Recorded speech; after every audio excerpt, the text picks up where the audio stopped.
इलाहाबाद का सुहाना मौसम और गोमती नदी के हाई स्टैंडर्ड इलाके में बना सिंह बिला अपनी शान से खड़ा था। जितना खूबसूरत वो घर था, उतने ही जिंदा दिल उसमें रहने वाले लोग थे। बड़े से ड्राइंग रूम में अफरा तफरी मची हुई थी। सावित्री देवी सोफे पर बैठकर नौकरों को हुक्म दे रही थी, जबकि विक्रम सिंह अखबार पढ़ने की कोशिश कर रहे थे। विक्रम, आपकी लाडली अभी तक तैयार नहीं हुई। गाड़ी बाहर खड़ी है और ये लड़की मेकअप ही खत्म नहीं कर रही। एक दिन मुझे वक्त से पहले बूढ़ा कर देगी, सावित्री जी ने झुंझलाकर कहा। विक्रम सिंह ने मुस्कुराकर अखबार नीचे रखा। अरे भाई, बच्ची है, शादी में जा रही है तो थोड़ा सजने संवरने दो। वैसे भी हमारी आराध्या के बिना कौन सी रौनक लगने वाली है।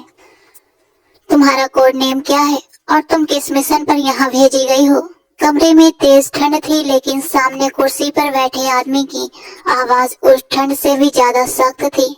मेज पर रखी हल्की सी रोशनी उसके चेहरे की तीखी लकीरों को और भी उभार रही थी।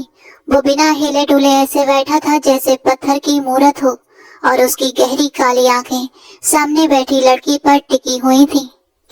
लड़की ने अपने मेहंदी लगे हाथ बेचैनी से मड़ोड़े और माथे का पसीना पोंछा। उसने जिंदगी में कभी इतना डर महसूस नहीं किया था, लेकिन हार मानना उसके स्वभाव में ही नहीं था। उसने गहरी सांस ली और कांपती आवाज को संभालते हुए बोली, ओ हेलो मिस्टर फौजी, आपका दिमाग ठीक है ना? मैं कोई जासूस नहीं हूँ और ना ही मेरा कोड नेम है। मेरा नाम आराध्या सिंह है और मैं बस रास्ता भटक गई थी। आप मुझसे ऐसे पूछताछ कर रहे हैं जैसे मैंने कोई देश जीतने का प्लान बनाया हो। मेजर आर्यवीर प्रताप ने मेज पर रखा पेपर वेट उंगलियों से घुमाया। उसके माथे पर हल्की लकीरें उभरी थी। इस लड़की की बेबाकी उसे हैरान कर रही थी। आमतौर पर लोग उस कमरे में लाए जाने के बाद बोलने की हिम्मत भी नहीं करते थे। तुम रेड जोन में मिली हो, ये कोई पार्क नहीं था जहाँ तुम घूमने आई हो। रात के 2 बजे बॉर्डर के पास इतना संवेदनशील इलाका, और तुम बोल रही हो कि रास्ता भटक गई। मेरे पास तुम्हें वहीं गोली मार देने का अधिकार था, लेकिन मैंने तुम्हें जिंदा यहाँ लाना बेहतर समझा। अगर सच नहीं बताओगी तो मेरे पास और भी तरीके हैं। उसकी आवाज में ऐसी शक्ति थी कि आराध्या का दिल एक पल को कांप गया था, लेकिन उसने खुद को संभाला। देखिए, आप अपनी डरावनी आंखें किसी और को दिखाइएगा। मैं डरने वालों में से नहीं हूँ। मैं शादी में आई हूँ। मेरी कजिन की शादी थी नीचे वाली घाटी में। हम बस एक शर्त पूरी करने गए थे। मुझे क्या पता था कि आगे सेना का इलाका है। आर्यवीर ने कुर्सी से टेक लगाई और ठंडी नजरों से उसे देखा। शादी और शर्त? तुम्हें लगता है सेना के इलाके में घुसना कोई मजाक है? संदीप, उसने ऊंची आवाज लगाई। दरवाजा खुला और एक सैनिक अंदर आया। Yes sir. इसे लॉकअप में डाल दो जब तक हेडक्वार्टर से इसकी पहचान नहीं हो जाती। ये यहीं रहेगी। इसे किसी से बात करने की इजाजत मत देना। आराध्या कुर्सी से उठ खड़ी हुई। क्या आप मुझे बंद नहीं कर सकते? मेरे पापा को पता चला तो बहुत बुरा होगा। जानते भी हैं मैं कौन हूँ। मैं विक्रम सिंह की बेटी हूँ। आर्यवीर अपनी जगह से उठा और उसके करीब आकर रुका। उसका लंबा कद आराध्या पर साया कर रहा था। यहाँ मेरा नियम चलता है, तुम्हारे पापा का नहीं। ले जाओ इसे। संदीप ने उसका हाथ पकड़ना चाहा तो उसने झटक दिया। जाते जाते भी वो आर्यवीर को घूरती रही। आप बहुत बड़े विलन हैं, हिटलर हैं। देखना मैं आपका क्या हाल करती हूँ। दरवाजा बंद हुआ तो आर्यवीर ने गहरी सांस ली और टोपी मेज पर रख दी। ये लड़की सच में मुसीबत थी। उसकी आंखों में डर से ज्यादा शरारत थी, लेकिन सवाल यही था कि यहाँ तक पहुंची कैसे। इस बात को समझने के लिए हमें 48 घंटे पीछे जाना होगा। लखनऊ का सुहाना मौसम और गोमती नगर के मशहूर इलाके में बना सिंह बिला अपनी शान से खड़ा था। जितना खूबसूरत वो घर था, उतने ही जिंदा दिल उसके लोग थे। बड़े से ड्राइंग रूम में अफरा तफरी मची थी। सावित्री देवी सोफे पर बैठकर नौकरों को हुक्म दे रही थी, जबकि विक्रम सिंह अखबार पढ़ने की कोशिश कर रहे थे। विक्रम, आपकी लाडली अभी तक तैयार नहीं हुई। गाड़ी बाहर खड़ी है और ये लड़की मेकअप ही खत्म नहीं कर रही। एक दिन मुझे वक्त से पहले बूढ़ा कर देगी, सावित्री जी ने झुंझलाकर कहा। विक्रम सिंह ने मुस्कुराकर अखबार नीचे रखा। अरे भाई, बच्ची है, शादी में जा रही है तो थोड़ा सजने संवरने दो। वैसे भी हमारी आराध्या के बिना कौन सी रौनक लगेगी। अभी सब लोग बात ही कर रहे थे कि तभी सीढ़ियों से धड़ धड़ करती हुई कोई नीचे उतरा। वो थी आराध्या, 21 साल की बेबाक और जिंदा दिल लड़की। चेहरे पर मासूमियत लेकिन आंखों में शरारत भरी चमक। उसने पीले रंग का गोटे किनारे वाला सूट पहना हुआ था और हाथों में कांच की चूड़ियां खनक रही थीं। आते ही बोली, आ गई, मैं तैयार हूँ। मामा बेवजह टेंशन लेती है, मैं तो बस अपनी हील्स ढूंढ रही थी। फिर पापा के गले में बाहें डालकर बोली, पापा देखो ना कैसी लग रही हूँ मैं। विक्रम सिंह ने मुस्कुराकर उसके सिर पर हाथ फेरा और कहा, मेरी राजकुमारी तो हमेशा सबसे प्यारी लगती है। बस वहाँ पहाड़ों में जरा संभल कर रहना, ज्यादा शरारत मत करना। आराध्या हंसते हुए बोली, अरे पापा मैं कोई बच्ची नहीं हूँ, आप फिक्र मत करो, सब संभाल लूंगी। चलो अब देर हो रही है। इतना कहकर उसने अपना बैग उठाया और बाहर भाग गई। ये सफर अर्जुन भैया की शादी के लिए था। अर्जुन उसका तायाजाद का बेटा था और उसकी शादी कश्मीर की खूबसूरत वादी गुलमार्ग में हो रही थी। पूरा परिवार 2 बड़ी बसों और 3 गाड़ियों में काफिले की तरफ रवाना हुआ था। आराध्या जैसे ही बस में चढ़ी, उसके कजिन शोर मचाने लगे, आ गई हमारी मिस ट्रेवल। आदित्य ने हंसते हुए कहा। आराध्या तुरंत बोली, चुप रहो, ट्रेवल मैं नहीं तुम हो, पहले मेरा बैग पकड़ो। और उसने अपना भारी बैग उसकी गोद में डाल दिया और खुद खिड़की वाली सीट पर जम गई। सफर शुरू होते ही उसकी बातें भी शुरू हो गई। कभी ड्राइवर से कहती तेज गाना लगाओ, कभी बाहों को छेड़ती तो कभी कजिन के साथ सेल्फी लेती। वो पूरे ग्रुप की जान थी, उसे चुप बैठना पसंद ही नहीं था। कई घंटों बाद जब गाड़ियां कश्मीर के गुलमार्ग घाटी की तरफ बढ़ी तो नजारा ही बदल गया। चारों तरफ ऊंचे पहाड़, बहता हुआ नीलम नदी का पानी और ठंडी ठंडी हवा। आराध्या खिड़की से बाहर झुककर हवा को चेहरे पर महसूस कर रही थी। उसके लिए ये जगह किसी जन्नत से कम नहीं थी, लेकिन उसे क्या पता था कि इतनी खूबसूरती में भी उसके लिए मुश्किलें छुपी हुई हैं। शाम तक सब लोग मंजिल पर पहुंच गए थे। दुल्हन वालों का घर पहाड़ी ढलान पर बना हुआ खूबसूरत लकड़ी का कश्मीरी घर था, जिसके चारों तरफ अखरोट और सेब के पेड़ थे। मेहमानों का स्वागत कश्मीरी कहवा और तरह तरह के पकवानों से हुआ था। थकी होने के बावजूद आराध्या एकदम फ्रेश थी। वो बरामदे में खड़ी होकर पीछे के घने जंगलों को देख रही थी, जो पहाड़ की चोटी तक फैला हुआ था। ऊपर कुछ लाइटें टिमटिमा रही थीं। उसने पास खड़े एक लोकल कजिन से पूछा, वहाँ क्या है? उसने धीमी आवाज में कहा, वो रेड जोन है, वहाँ सेना की चेक पोस्ट है और आगे बॉर्डर पड़ता है। उधर जाना सख्त मना है। जंगल के उस पार बारूदी सुरंगें भी हो सकती हैं, इसलिए कोई उधर नहीं जाता। मना शब्द सुनते ही आराध्या की आंखों में चमक आ गई। जहाँ जाने से रोका जाए उसका दिल सबसे पहले वहीं जाने को करता था। उसने फिर से उन टिमटिमाती रोशनियों को देखा, जैसे वहाँ कोई अजीब सी खिंचाव हो।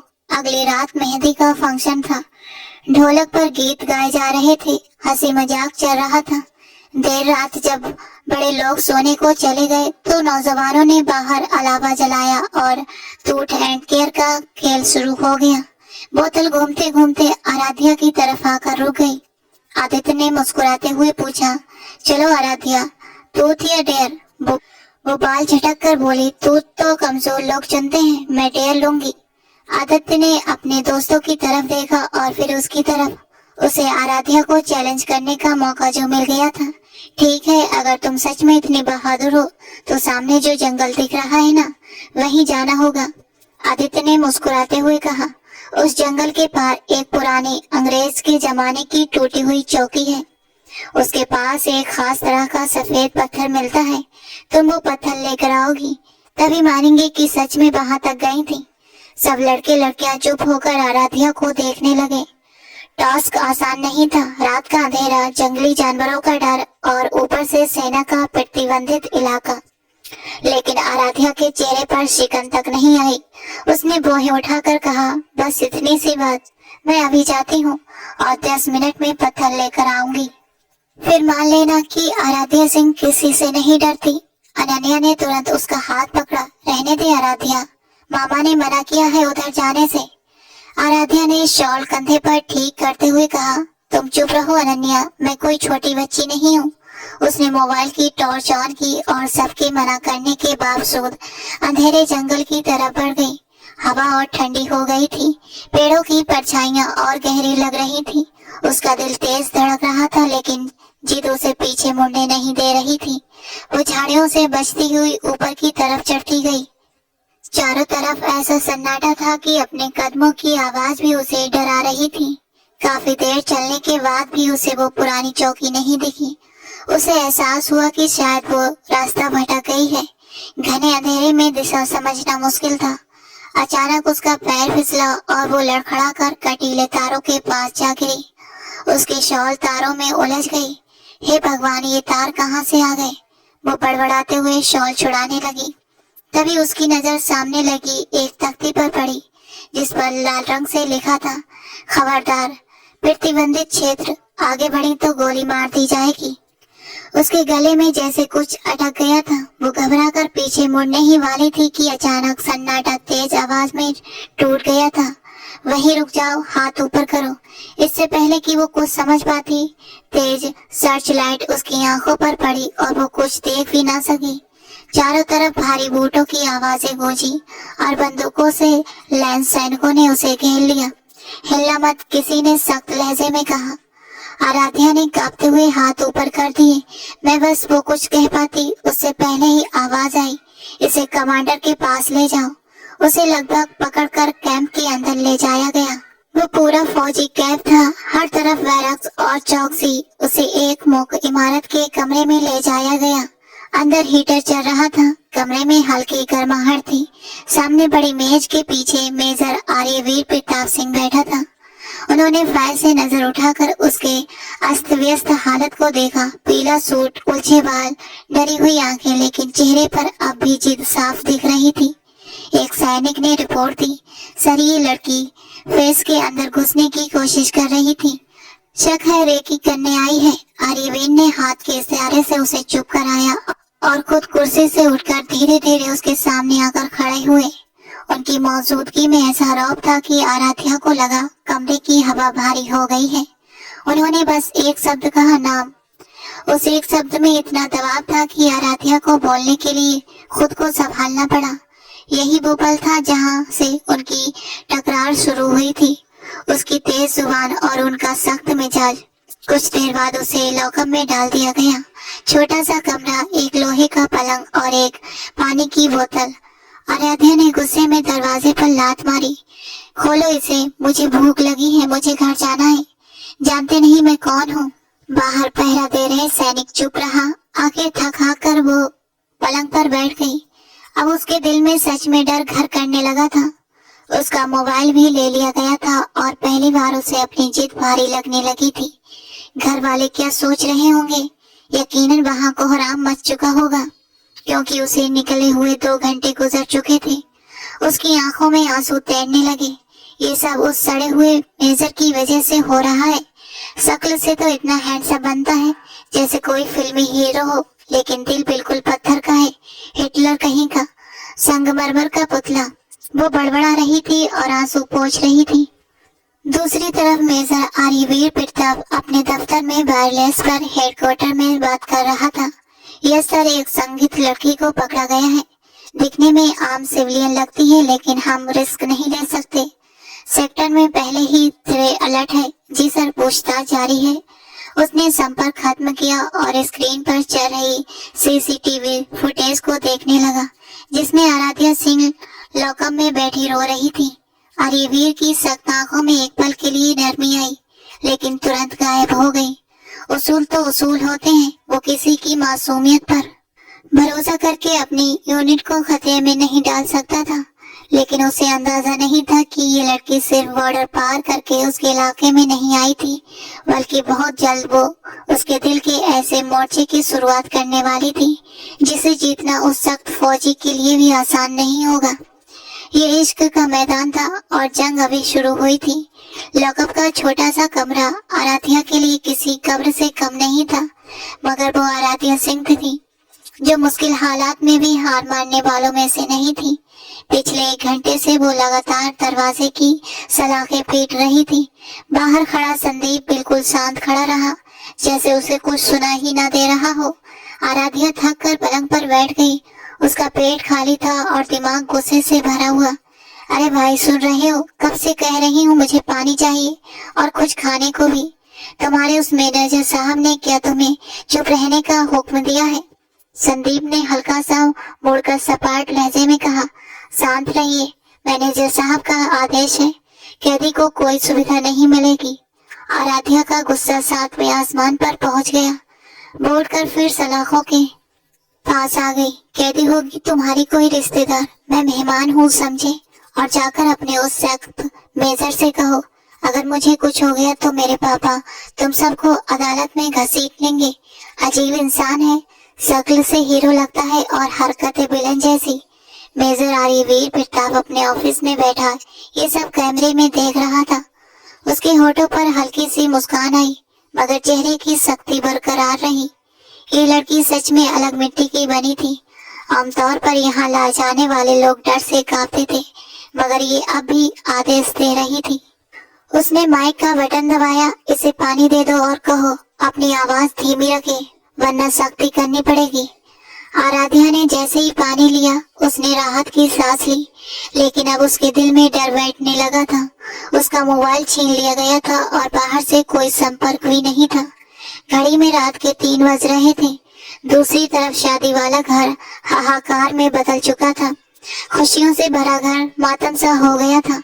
विक्रम सिंह बेचैनी में ड्राइंग रूम में टहल रहे थे, जबकि सावित्री देवी रो रो कर बेहाल थी। कुछ तो बोलिए, मेरी बेटी कहाँ चली गई होगी इस ठंडी रात में, उस जंगल में? हे भगवान, कहीं किसी खाई में तो नहीं गिर गई? सावित्री देवी ने रोते हुए कहा। विक्रम सिंह ने परेशान होकर अपने बालों में हाथ फेरा। मैंने पुलिस में खबर कर दी है।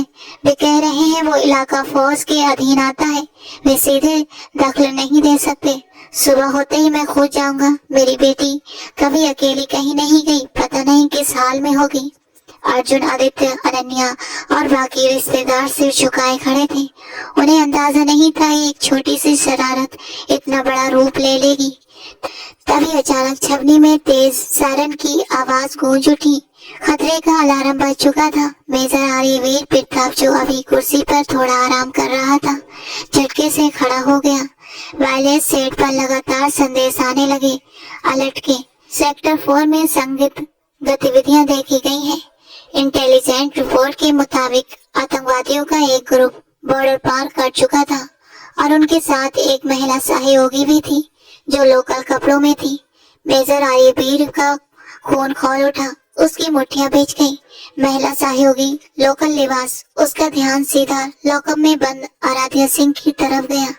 क्या वो सच में रास्ता भटक गई थी? यह सब कुछ पहले से सोचा समझा गया प्लान था। उसने तुरंत अपनी कैप पहनी और तेज कदमों से बाहर निकल गया।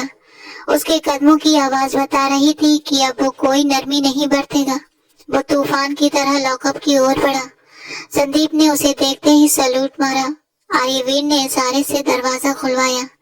आराध्या दीवार से टेक लगाए घूर रही थी। दरवाजा खुलने की आवाज से घबरा कर उठी। सामने मेजर आर्यवीर खड़ा था।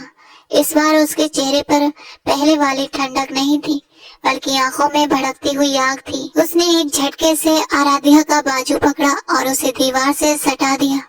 उसकी सांस अटक गई। आर्यवीर का चेहरा उसके चेहरे से बस कुछ इंच दूर रह गया था। उसकी गर्म सांसें वो साफ महसूस कर सकती थी। अब खेल खत्म, सच बताओ तुम कौन हो? तुम्हारे साथी कहाँ छिपे हैं? उसकी आवाज में गूंजती शक्ति थी। आराध्या घबरा गई। उसने खुद को छुड़ाने की कोशिश की, लेकिन उसकी पकड़ बहुत मजबूत थी। छोड़िए मुझे, आप पागल हो गए हैं क्या? मैंने बताया ना मैं आराध्या हूँ। झूठ। आर्यवीर ने दीवार पर उसके सिर के पास जोर से मुक्का मारा। रिपोर्ट आ चुकी है। तुम्हारे 7 लोग बॉर्डर पार कर चुके हैं। तुम यहाँ मेरा ध्यान भटकाने आई थी। बताओ प्लान क्या है, वरना मैं भूल जाऊंगा कि तुम एक लड़की हो। आराध्या की हिम्मत जवाब दे गई। उसकी आंखों में जो नफरत और शक था, उसने उसे अंदर तक हिला दिया था। वो फूट फूट कर रो पड़ी। मैं कोई आतंकवादी नहीं हूँ, भगवान के लिए मेरा विश्वास कीजिए। मैं तो बस एक शर्त पूरी करने आई थी। मुझे घर जाना है, मुझे अपनी माँ के पास जाना है। आप लोग क्यों नहीं समझते? उसकी सिसकियों और आवाज की सच्चाई ने आर्यवीर को एक पल के लिए रोक दिया। उसने गौर से उसकी आंखों में देखा। बाहर डर था, दर्द था, पर झूठ नहीं था। एक अनुभवी फौजी होने के नाते वो सच और झूठ में फर्क समझता था। ये लड़की नाटक नहीं कर रही थी। उसने धीरे से उसका हाथ छोड़ दिया। आराध्या वहीं दीवार के सहारे बैठ गई और घुटनों में चेहरा छुपाकर रोने लगी। तभी वायरलेस पर आवाज आई, मेजर आर्यवीर, हेडक्वार्टर का आदेश है कि संदिग्ध लड़की को तुरंत सेंट्रल जेल भेजा जाए। इंटेलिजेंट टीम खुद पूछताछ करेगी। गाड़ी रवाना हो चुकी है। आर्यवीर के पैरों तले जैसे जमीन खिसक गई। सेंट्रल जेल, वहां की सख्त पूछताछ और एक इज्जतदार घर की लड़की।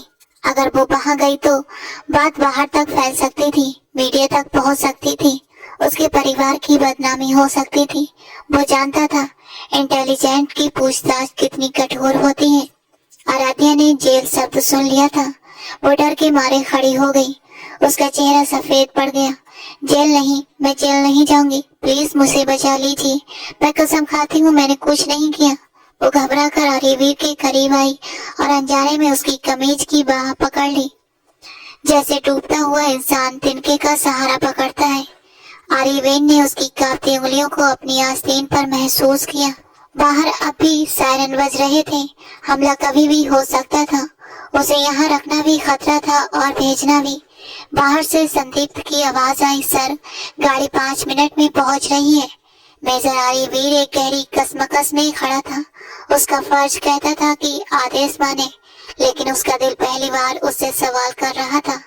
उसका फर्ज कहता था कि वो आदेश माने, लेकिन उसका जमीर और उसकी इंसानियत उसे एक मासूम लड़की को भेड़ियों के हवाले करने के रोक रहा था। उसने आराध्या सिंह को देखा जो डर से कांप रही थी। मेरे पास एक रास्ता है, मेजर आर्यवीर प्रताप ने ठहर कर कहा। आराध्या ने उम्मीद भरी नजरों से देखा। मैं कुछ भी करूंगी, बस मुझे जेल मत भेजिए। आर्यवीर उसके करीब आया। उसकी आंखों में अजीब सी गंभीरता थी। तुम्हें जेल जाने से सिर्फ एक ही चीज बचा सकती है, अगर तुम कानूनी तौर पर मेरी जिम्मेदारी बन जाओ। आराध्या समझ नहीं पाई। मतलब? आर्यवीर ने घड़ी की तरफ देखते हुए कहा, मतलब ये कि हेडक्वार्टर का ऑर्डर अभी रुक सकता है जब तुम मेरी पत्नी बन जाओ। आर्मी के नियमों के मुताबिक किसी अफसर की पत्नी को सीधे हिरासत में नहीं लिया जा सकता जब तक पक्का सबूत ना हो। मैं तुम्हें अपने क्वार्टर में सुरक्षित रख सकता हूँ, वरना 10 मिनट में तुम जेल की गाड़ी में होगी। आराध्या के पैरों तले से जमीन खिसक गई। शादी आपसे? लेकिन मैं तो आपको जानती भी नहीं, ये कैसे हो सकता है? सोचने का वक्त नहीं है आराध्या, उसने सख्ती से कहा। गाड़ी गेट पर पहुंचने वाली है, फैसला तुम्हारा है, जेल और बदनामी या मेरा नाम और सुरक्षा। ये बस कानूनी कागजी शादी होगी। जब हालात ठीक हो जाएंगे तो मैं तुम्हें तुम्हारे घर पहुंचा दूंगा। बाहर गाड़ी का हॉर्न गूंजा। वो आवाज उसके दिल पर हथौड़े की तरह लगी। उसे अपने पापा विक्रम सिंह और माँ सावित्री देवी का चेहरा याद आया। उसने भीगी आंखों से आर्यवीर को देखा, जो इंसान कुछ देर पहले उसे रक्षक लग रहा था, अब वही एकमात्र सहारा था। ठीक है, मुझे मंजूर है, उसने मुश्किल से कहा। आर्यवीर ने तुरंत संदीप को बुलाया। पंडित विष्णु शास्त्री को बुलाओ और 2 गवाह भी, इमरजेंसी है। रात के उस सन्नाटे में बाहर सायरन की आवाजों के बीच एक छोटे से बंकर जैसे कमरे में अचानक शादी की तैयारी होने लगी। विष्णु पंडित शास्त्री भी इतनी रात को बुलाए जाने पर हैरान थे, लेकिन मेजर का हुक्म था। आराध्या ने वही शॉल सिर पर ओढ़ ली जो कटीले तारों में फट गई थी। ठंड से कांपती देख आर्यवीर ने अपनी जैकेट उसके कंधों पर डाल दी। जल्दी जल्दी मंत्र उच्चारण हुआ। गवाह खड़े थे। मंत्रों के बीच दोनों ने अग्नि के प्रतीक सामने प्रतिज्ञा की। आराध्या के आंसू उसके हाथों पर गिर रहे थे। उसे यकीन नहीं हो रहा था कि वो एक छोटी सी शर्त पूरी करने निकली थी और जिंदगी का इतना बड़ा फैसला कर बैठी। कागजों पर हस्ताक्षर करते समय उसके हाथ कांप रहे थे। आर्यवीर ने चुपचाप पेन उसकी ओर बढ़ाया। उसकी उंगलियां एक पल को छू गईं और दोनों हल्का सा चौंक गए। बधाई हो पंडित जी, और गवाह कहकर चले गए। कमरे में अब सिर्फ वे दोनों थे।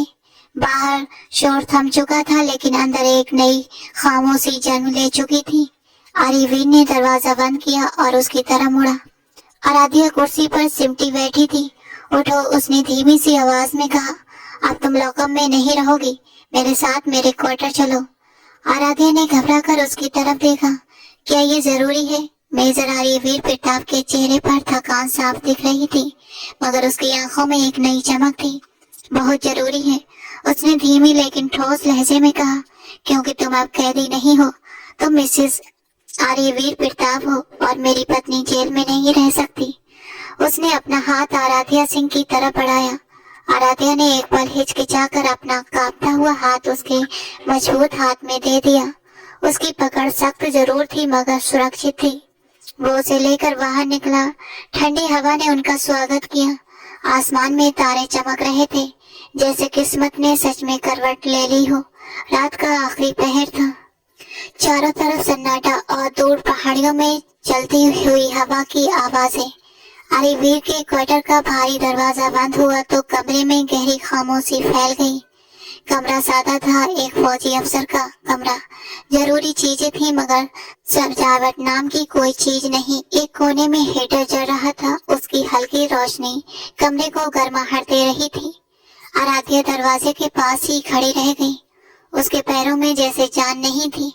कुछ देर पहले तक वो आजाद चिड़िया थी और अब एक अजनबी आदमी के घर में, जो अब कागजी उसका पति था। आर्यवीर ने अपनी जैकेट उतारकर कुर्सी पर रख दी और उसकी तरफ मुड़ा। वहाँ क्यों खड़ी हो मिसेस आर्यवीर? उसकी आवाज में हल्की सी मुस्कान थी मगर रौब भी। आराध्या ने डरते हुए उसकी तरफ देखा। वो उसके करीब आ गया। उसके बूटों की आवाज लकड़ी के फर्श पर साफ सुनाई दे रही थी। मुझे डर लग रहा है, आराध्या की आवाज मुश्किल से निकली। किससे? मुझसे या हालात से? वो एक कदम और आगे बढ़ा। अब दोनों के बीच बस नाम का फासला था। आराध्या ने सच कहा, दोनों से। आर्यवीर के होठों पर हल्की मुस्कान आई। उसने धीरे से उसके ठंडे गाल को छुआ। मुझसे डरने की जरूरत नहीं है, अब तुम मेरी जिम्मेदारी हो। जब तक मैं हूँ तुम्हें कोई छू भी नहीं सकता। उसके शब्द सख्त थे मगर उनमें भरोसा था। अचानक उसने कहा, उसका हाथ थामा और उसे अपने पास खींच लिया। आराध्या घबरा गई मगर उसने खुद को संभालते हुए उसके कंधों पर हाथ रख दिए ताकि संतुलन बना रहे। उसका दिल बहुत तेज धड़क रहा था। आर्यवीर ने उसकी आंखों में देखते हुए कहा, तुम अब कैदी नहीं हो, तुम मेरी इज्जत हो और मैं अपनी इज्जत की हिफाजत करना जानता हूँ। आज के बाद तुम्हारी हर मुस्कान और हर आंसू की जिम्मेदारी मेरी है। उसके लहजे में अब पहले जैसी सख्ती नहीं थी, बल्कि एक अजीब सा अपनापन था। उसने उसके माथे से एक लठ हटाई और बहुत हल्के से उसकी पेशानी को चूम लिया। वो स्पर्श छोटा था मगर उसमें कोई जल्दबाजी नहीं थी। बस एक वादा था, एक नई शुरुआत का संकेत, मगर उसमें सदियों का वादा छुपा हुआ था। ये एक मोहर थी जो उसने आराध्या के वजूद पर लगा दी थी। आराध्या की आंखें बंद हो गईं। उस पल उसे लगा कि दुनिया की सबसे सुरक्षित जगह यही वहीं है। वो इस वक्त उसके चारों तरफ दीवार बनकर खड़ी थी। आर्यवीर की मर्दानगी खुशबू उसके होशो हवास पर छा गई।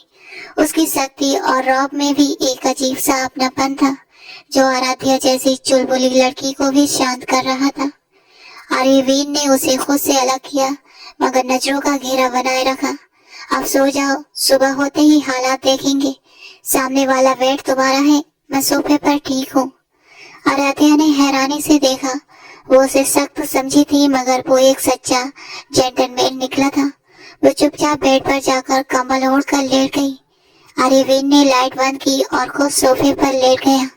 कमरे में अंधेरा था मगर आराध्या को अब डर नहीं लग रहा था। नींद में डूबते हुए उसके मन में बस एक ही ख्याल था कि ये हिटलर उतना बुरा नहीं था। सुबह की पहली किरण के साथ ही आराध्या की आंख खुल गई। कमरे में हल्की सी मंत्रों की आवाज गूंज रही थी। उसने उठकर देखा, सोफा खाली था। उसकी नजर कमरे के कोने में बने छोटे से पूजा स्थान पर पड़ी। मेजर आर्यवीर प्रताप सफेद कुर्ता पायजामा पहने भगवान के सामने हाथ जोड़कर पूजा कर रहे थे। उनके चेहरे पर गजब की शांति थी। वर्दी में वो जितने सख्त लगते थे, इस समय उतने ही शांत और श्रद्धा से भरे हुए दिखाई दे रहे थे। आराध्या उन्हें देखती रह गई। पूजा खत्म कर उन्होंने मुड़कर देखा तो आराध्या को जागता हुआ पाया। गुड मॉर्निंग मिस सिंह, उम्मीद है नींद अच्छी आई होगी। उनका लहजा बिल्कुल सामान्य था। आराध्या ने मुस्कुराकर अंगड़ाई ली। गुड मॉर्निंग मेजर साहब, नींद तो अच्छी आई मगर आपके खर्राटों ने परेशान कर दिया, उसने शरारत से कहा। आरिवीन ने भौहें उठाई। मैं खर्राटे नहीं लेता, और अगर लेता भी हूँ तो अब तुम्हें आदत डालनी होगी, क्योंकि यही तुम्हारी जिंदगी का साउंड ट्रैक है। नाश्ता तैयार था। एक सैनिक ट्रे रखकर जा चुका था, पराठे, उबले अंडे और चाय।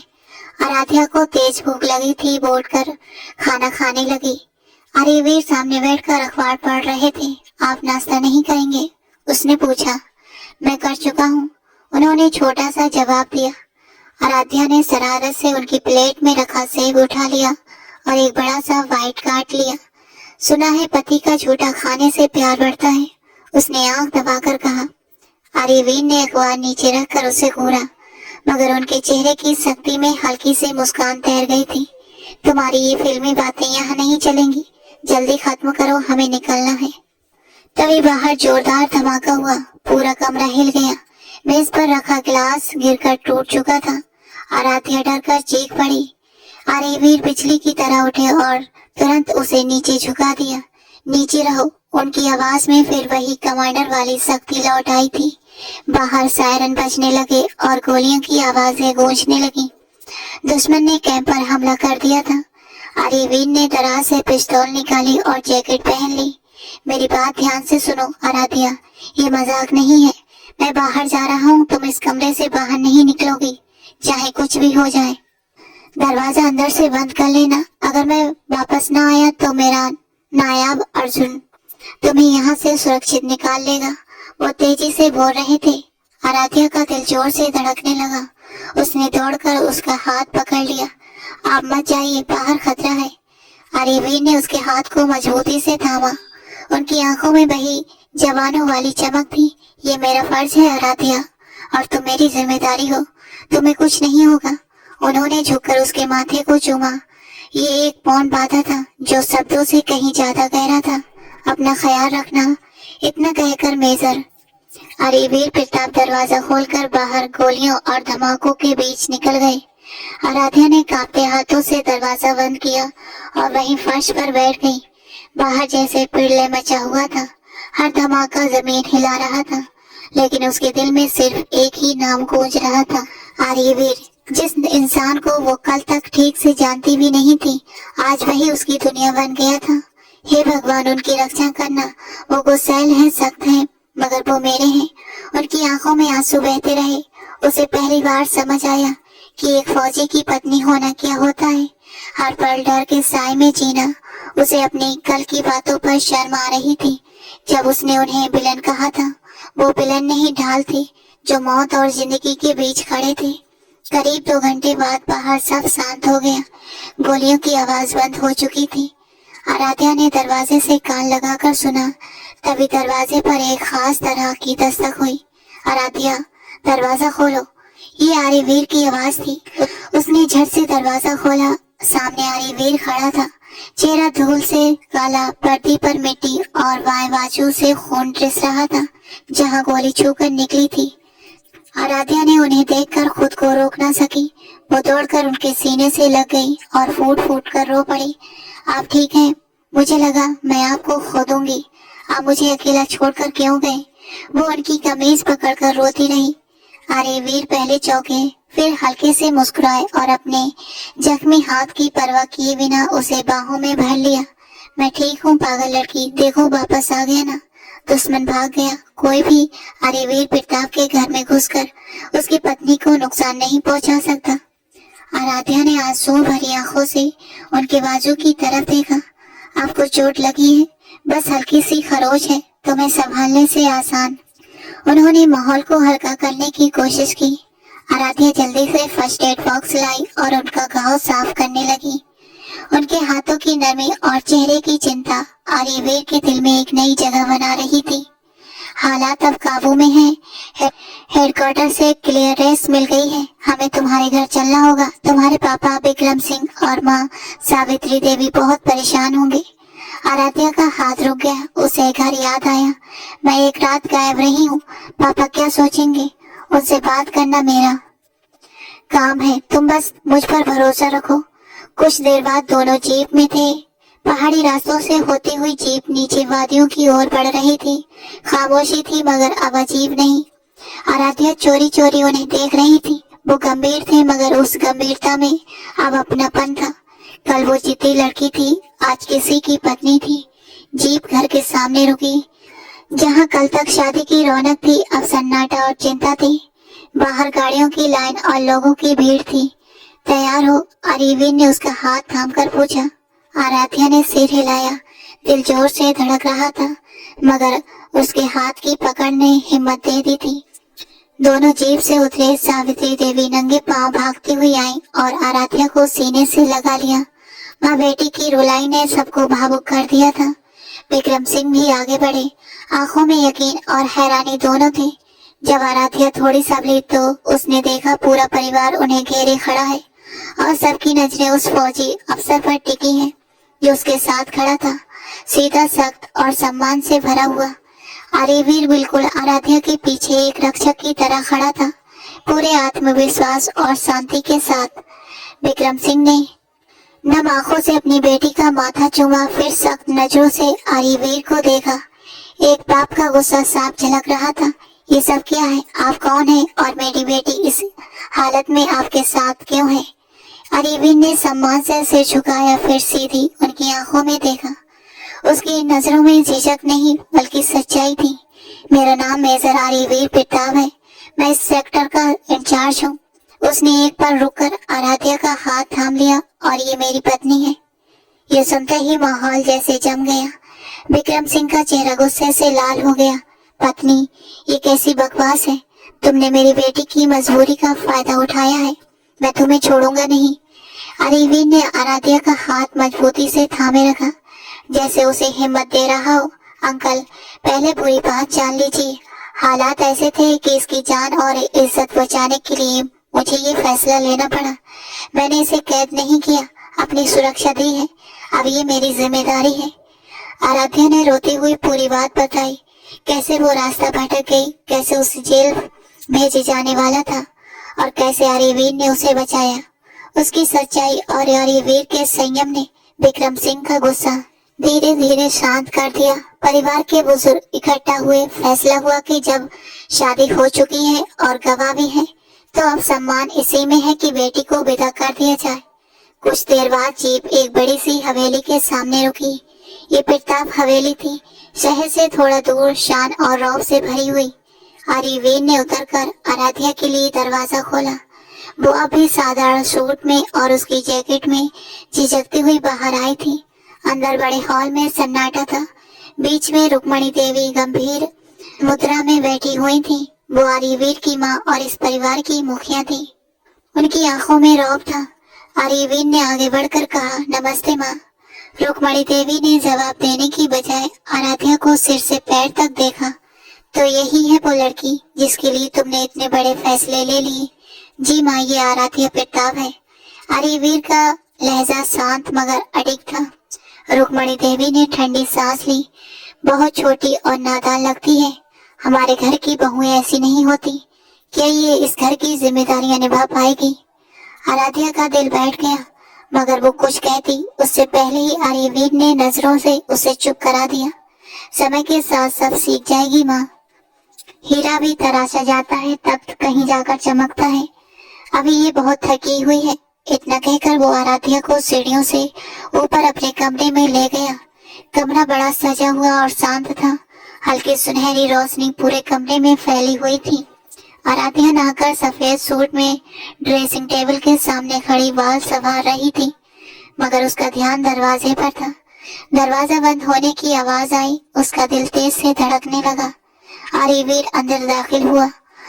अब उसने वर्दी बदल कर सादा कुर्ता पैजामा पहन रखा था। वो उसके पीछे आकर खड़ा हो गया। शीशे में दोनों की नजरें मिली। उनकी आंखों में अब कमांडर वाली सख्ती नहीं बल्कि एक पति की नरमी थी। उन्होंने धीरे से उसके हाथ से ब्रश लिया और मेज पर रख दिया। फिर उसके कंधे पर हाथ रखकर बोले, बहुत थक गई हो मिसेज प्रताप। उनकी धीमी आवाज उसके कानों में पड़ी तो उसके शरीर में सिहरन दौड़ गई। उसने नजरें झुका ली। आपकी माँ मुझे पसंद नहीं करती, उसने धीरे से कहा। वो उदास आवाज में बोली, उन्हें लगता है गलती मेरी है। मेजर आर्यवीर प्रताप ने बड़े प्यार से उसके कंधे पकड़े और अपनी तरफ घुमा लिया। अब दोनों आमने सामने थे। उन्होंने उंगली से आराध्या सिंह की ठोड़ी हल्के से ऊपर उठाई और मुस्कुराकर बोले, माँ को छोड़ो, ये बताओ तुम्हें किसने पसंद किया है? बस वही मायने रखता है। और जब मेजर आर्यवीर प्रताप किसी को अपनी पसंद कह दे तो दुनिया की नापसंद अपने आप छोटी हो जाती है। आर्यवीर ने हल्की सी हिम्मत जुटाकर कहा, आप तो पूरे हिटलर हो। आपको क्या पता पसंद नापसंद क्या होती है? आप तो बस आदेश देते हो। उसकी आवाज धीमी थी मगर छेड़ने वाली। आर्यवीर के होठों पर हल्की सी मुस्कान आ गई। उन्होंने उसे पास खींच लिया। आराध्या का नाजुक सा बदन उनके सीने से लग गया। वो धीमे से बोले, जब ये हिटलर प्यार करता है ना तो बहुत खतरनाक हो जाता है श्रीमती जी। आर्यवीर प्रताप। आराध्या शर्मा गई। उसका दिल जोर जोर से धड़क रहा था। उस रात दोनों के बीच की दूरी सच में खत्म हो गई थी। आराध्या ने महसूस किया कि सख्त फौजी के पीछे कितना नर्म दिल इंसान छुपा है जो अपनी पत्नी से बेइंतहा प्यार करता है। कुछ हफ्ते बाद आराध्या की असली परीक्षा शुरू हुई। रुक्मणी देवी ने ठान लिया था कि वो उसे एक आदर्श पारिवारिक बहू बनाए बिना नहीं रहेंगी। सुबह 6 बजे उठो, इतनी देर तक सोना ठीक नहीं। दुपट्टा सिर पर रखो, चाय ऐसे नहीं बनती। सीखो सही तरीके से। आराध्या पूरी कोशिश करती लेकिन उसकी परवरिश खुले माहौल में हुई थी तो उससे छोटी छोटी गलतियां हो ही जाती थी। एक दिन नौकरानी छुट्टी पर थी तो उसने खुद पराठे बनाने की सोची। तवे पर पराठा डाला और मोबाइल पर रेसिपी देखने लगी। ध्यान हट गया और पराठा जल गया। धुआं उठते ही वो घबरा गई। तभी रुक्मणी देवी किचन में आ गई। धुआं देखकर नाराज हो गई। ये क्या कर दिया तुमने? एक पराठे भी ठीक से नहीं बनता तुमसे। घर कैसे संभालोगी? आराध्या की आंखों में आंसू आ गए। उसी वक्त मेजर आर्यवीर प्रताप जॉगिंग से लौटे। उन्होंने जला पराठा देखा। माँ का गुस्सा और आराध्या के आंसू भी। वो सीधे उसके पास गए। उसका हाथ पकड़कर देखा, कहीं जली तो नहीं? हाथ तो ठीक है ना? उनकी आवाज में सिर्फ चिंता थी। आराध्या बोली, बस पराठा जल गया। आर्यवीर ने शांत लेकिन ठोस लहजे में कहा, माँ ये पराठा मैं खा लूंगा और प्लीज इसे किचन के काम के लिए डांटिए मत। मुझे रसोइया नहीं अपनी पत्नी चाहिए। अगर मुझे कुछ चाहिए होगा तो मैं खुद बना लूंगा। रुक्मणी देवी बोली, तुम इसका साथ दे रही हो, ये सिर चढ़ जाएगी। आर्यवीर ने सबके सामने आराध्या के कंधे पर हाथ रखा और कहा, ये जैसी भी है मेरी पसंद है। इसकी मासूमियत मुझे अच्छी लगती है। प्लीज इसे बदलने की कोशिश मत कीजिए। मैं आराध्या को आराध्या ही देखना चाहता हूँ, कोई कठपुतली नहीं। अगर उसे रोटी बनानी नहीं आती तो कोई बात नहीं, लेकिन उसकी आंखों में आंसू मैं बर्दाश्त नहीं कर सकता। आराध्या ने हैरत और बेपनाह मोहब्बत से अपने पति को देखा। उस एक बात ने उसके दिल में मेजर आर्यवीर प्रताप का मुकाम इतना ऊंचा कर दिया कि वहां कोई और पहुंच ही नहीं सकता था। वो हर मोर्चे पर उसका रक्षक था। लेकिन मोहब्बत की राह अगर बिल्कुल आसान होती तो कहानी अधूरी रह जाती। आर्यवीर की दोस्त अनन्या जो बचपन से उसे अपना मानती थी, इस शादी को कभी दिल से कबूल नहीं कर पाई। उसे आराध्या की खुशी चुभती थी। एक शाम आराध्या लॉन में अकेली चाय पी रही थी। तभी अनन्या बनावटी हमदर्दी के साथ उसके पास आकर बैठ गई। बोली, आराध्या तुम सच में बहुत खुशकिस्मत हो। आर्यवीर ने तुम पर कितना बड़ा एहसान किया। आराध्या जोगी, कैसा एहसान? अनन्या ने हल्की जहरीली मुस्कान के साथ कहा, अरे वही, उन्होंने तो तुम्हें बदनामी से बचाने के लिए शादी की थी। घर में सब जानते हैं ये रिश्ता बस एक जिम्मेदारी था, वरना कहाँ मेजर आर्यवीर प्रताप और कहाँ तुम। प्यार तो बराबरी वालों में होता है, मजबूरी में नहीं। तुमने गौर नहीं किया, वो तुम्हें हमेशा बचाते हैं, प्यार नहीं करते। ये फर्ज है, प्यार नहीं। अनन्या के शब्द पिघले शीशे की तरह आराध्या के दिल में उतर गए। उसे वो रात याद आई जब आर्यवीर ने इसे एक समझौता कहा था, एक कागजी रिश्ता। उसके दिल में हीन भावना जाग उठी थी। उसे लगा जो वक्त वो उसके साथ बिताते हैं वो अपनापन है, वो बस एक जिम्मेदारी है। इस गलतफहमी ने उसे अंदर से तोड़ दिया। उसने हरिवीर से दूरी बना ली। रात को करवट बदल कर सोती, उसके छूने पर बहाना बनाकर हट जाती। हरिवीर परेशान थी लेकिन वो कुछ बताती नहीं थी। आखिर एक दिन झगड़ कर वो नाराज होकर अपने मायके इलाहाबाद चली गई। हरिवीर बेकाबू हो गया। उसे समझ नहीं आया अचानक क्या हो गया। 2 दिन भी इंतजार न कर सके और तेज रफ्तार से गाड़ी चलाते इलाहाबाद पहुंच गए। आराध्या अपने कमरे में रो रही थी, तभी दरवाजा जोर से खुला और हरिवीर अंदर आ गया। आंखें लाल, चेहरा थका और गुस्से से भरा हुआ। उन्होंने उसका हाथ पकड़कर खड़ा किया और दीवार से लगा दिया। क्या समस्या है तुम्हारी आराध्या? क्यों भाग आई हो वहां से? फोन क्यों नहीं उठा रही? मुझे पागल कर दिया है तुमने। आराध्या ने हाथ छुड़ाया और चीख पड़ी, मुझे आपके साथ नहीं रहना। मुझे आपकी हमदर्दी नहीं चाहिए। आपने मुझ पर एहसान किया था ना, मेरी इज्जत बचाई थी। अब आजाद कर दीजिए मुझे तरस वाली मोहब्बत नहीं चाहिए। तलाक शब्द सुनते ही हरिवीर का सब्र टूट गया। उन्होंने उसके कंधे पकड़कर झकझोरा, तुम पागल हो गई हो क्या? एहसान, हमदर्दी? मैंने उस रात अपने उसूल तोड़े थे, अपना करियर दांव पर लगाया था, जान खतरे में डाली थी, हमदर्दी के लिए नहीं। आराध्या रोते हुए बोली, तो फिर क्यों? हरिवीर ने उसका चेहरा अपने हाथों में लिया, क्योंकि तुम मेरी रग रग में बस गई थी, क्योंकि मुझे तुमसे इश्क हो गया था, दीवानगी वाला। तुम बोझ नहीं हो, तुम मेरी जरूरत हो। मैं किसी के लिए नहीं झुकता, लेकिन तुम्हारे लिए टूट गया और तुम किसी की बातों में आ गई। उसकी सांसें तेज चल रही थी। आराध्या खामोश हो गई। आंसू अब खुशी के थे। हरिवीर ने अपना माथा उसके माथे से टिकाया। दोबारा कभी मुझसे दूर जाने की बात मत करना, मैं तुम्हें कहीं नहीं जाने दूंगा। तुम मेरी हो, सिर्फ मेरी। आराध्या ने रोते हुए उन्हें गले से लगा लिया। I love you Hitler. मुझे लगा आप बस अपना फर्ज निभा रहे हैं। हरिवीर ने उसे कसकर बाहों में भर लिया। I love you too miss travel. ये मेरा फर्ज नहीं, तुम्हारी मोहब्बत का फर्ज है, जो मैं जिंदगी भर चुकाता रहूंगा। 1 साल बाद की बात है। इलाहाबाद की हल्की ठंडी शाम थी। हरिवीर और आराध्या अपने घर से एक पार्टी के लिए निकल रहे थे। हरिवीर काली शेरवानी में बेहद शाही लग रहे थे और आराध्या लाल बनारसी साड़ी में कमाल लग रही थी। चेहरे पर सुकून और हल्की सी चमक थी। गाड़ी में बैठते हुए हरिवीर ने एक नजर उस पर डाली जो शीशे में अपने बाल ठीक कर रही थी। आराध्या मुस्कुराई और बोली, मेजर साहब, आज तो आप बिल्कुल फिल्मी हीरो लग रहे हैं। कहीं कोई और लड़की अगवा न कर लीजिएगा। आराध्या ने शरारत से कहा और अपना हाथ मेजर हरिवीर प्रताप के बाजू पर रख दिया। हरिवीर मुस्कुराया और उसका हाथ थामा और अपनी उंगलियां उसकी उंगलियों में फंसा ली। फिर प्यार से उसके हाथों को अपने हाथों से छुआ और बोले, मेरा दिल और मेरी जिंदगी पहले ही पूरी तरह भरी हुई है बेगम साहिबा। अब वहाँ किसी और के लिए कोई जगह नहीं है, चाहे कोई अप्सरा ही क्यों न हो। अच्छा जी, तो हमारे आने वाले जूनियर कमांडर का क्या होगा? उसके लिए भी जगह नहीं है। जोहा ने मुस्कुराते हुए अपने पेट पर हाथ रखा। हरिवीर ने गाड़ी की रफ्तार धीमी कर दी। उसकी आंखों में एक ऐसी नरमी उतर आई जो सिर्फ एक होने वाले पिता की आंखों में होती है।